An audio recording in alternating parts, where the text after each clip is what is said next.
Hello, welcome to another Alpha Strike We Play video. My name is Adam, and this is my friend Tarron. Hey buddy, how we doing? Very good. So I'm happy. That's good. We should be, because I know what we're going to talk about. So this is the first of our next series. Yes. For weapons. Weapons ready. And we're talking... missile. Yeah.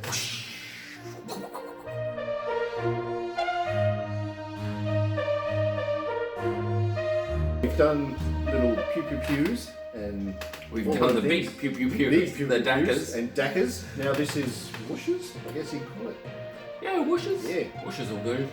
Missiles anyway. Missiles. So if any of you have watched videos online about like modern anti-aircraft sort of missile launcher things and whatever, so I've seen them and they just keep launching a loads of smoke everywhere and just bombs everything. That's basically what you're looking at with these. Yep. Good stuff. And we're going to start with long-range missiles, which have been around for a while. They're basically pretty standard. Alrighty. We need a table. Can you do that for us, sir? Oh, Bing! Yay! Somewhere in there was a swoosh as well. Yeah. So you've got 4 different rack sizes. It's similar to the Direct Fire ballistic in that you have 4 different classes, basically, of damage output. So you've got 5s to 20s. Yep. Same as your axe. Your heat is, it's not too bad. It's not as bad as some energy weapons at the same range level, but it's worse than some of the autocannon stuff. Long-range missiles go out, they all go out max 21 range, and you're looking at, LRM 20s, you only get 6 rounds, 6 shots. 6 shots per ton. Per ton, Yeah. which is a little embarrassing, but you know. It's still a lot of missiles. It's still a lot of missiles. Potential of 20 damage up to 21 X's. Yeah, I like that. Yeah. I like that. So we've gone through the use of missiles before, and you know that you have to roll on the cluster. You roll to hit, then you roll on the cluster table to see how many of the missiles actually hit. And with LRMs, you do 1 point of damage per missile that hits, but you split it into 5-point groups. Yeah. And that's your basic, bog standard long-range missile. But they're quite good because, I mean, we're going to talk about the different ammunition types. Yes. So just like autocannons, they had a bit of variety. So too for the LRMs and SLMs and things like that later. And the LRMs have some really, really cool ammo types. Really cool. The autocannon stuff is awesome, but the LRMs you can have some serious fun with. Yeah, I know you've sort of done a lot of research into them, and I love them. I reckon they're great. Cool. They're the best. The only problem with them, I mean, they are a long-range missile, so for long-range support, that you do have quite a high minimum range on. It's probably one of the highest in the game for the inner sphere for a weapon. Yeah. So your short range is from 1 to 7, and your minimum range is 6.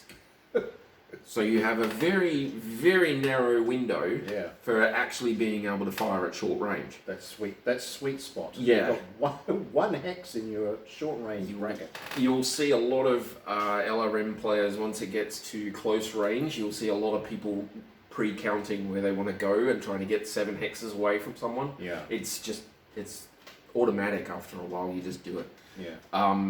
There is a way technically to have them not have a minimum range, which is hot loading. We'll go into that later. But it's very, very dangerous. It basically you put the missiles into the unit already armed, which means if the unit takes a hit, it blows up.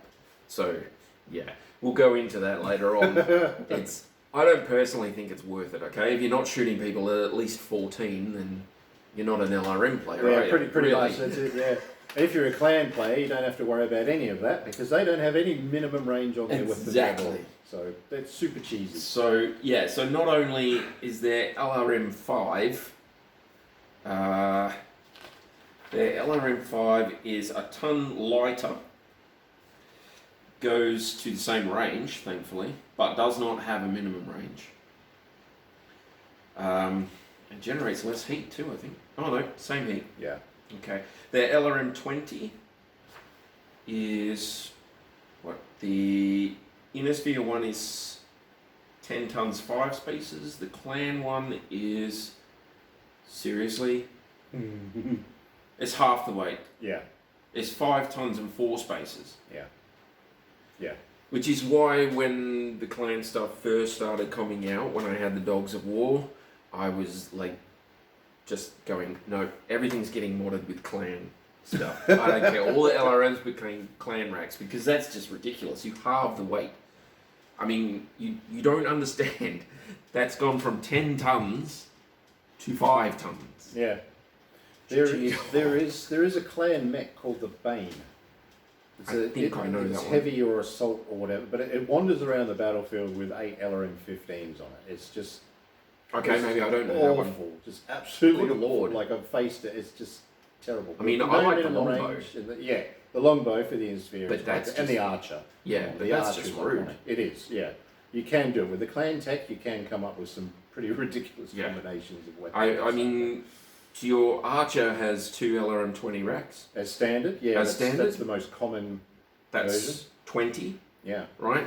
So if you made them Clan ones, you could get 4 in. 4 of them. You could put 3 of them in and have some extra ammo and armor and a couple of extra backup weapons. Yeah.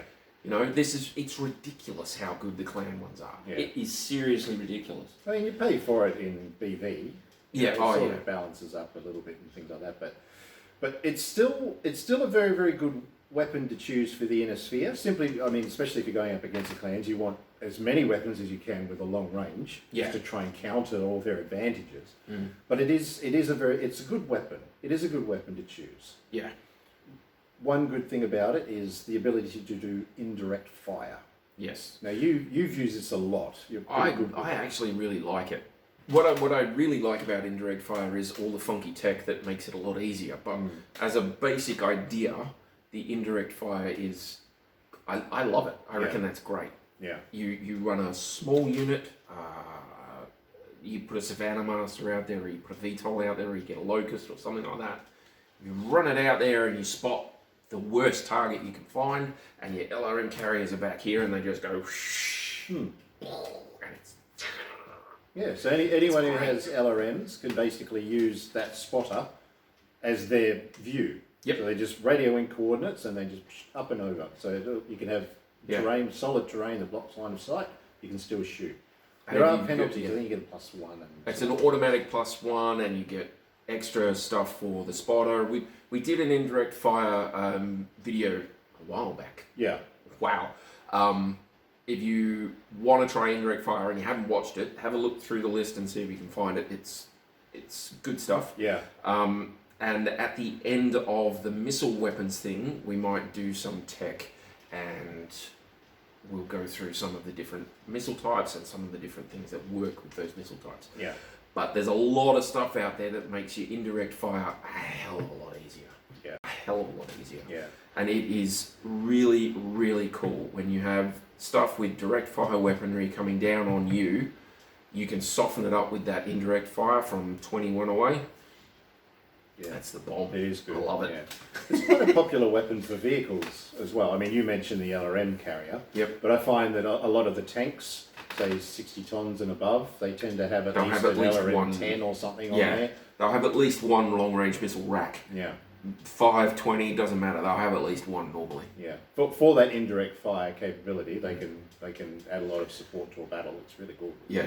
And for Innisphere, 21 is pretty solid range. yeah. I mean, Yeah. there's a couple of autocannons and things that go out to 24s, 25s, but as far as bog standard weapons go, 21 is pretty much it. I think on average you're going to be doing more damage than those autocannon equivalents. Mm. That's why it's a good choice. You Yeah. get more shots per ton and whatever else. Yeah, there's Sometimes.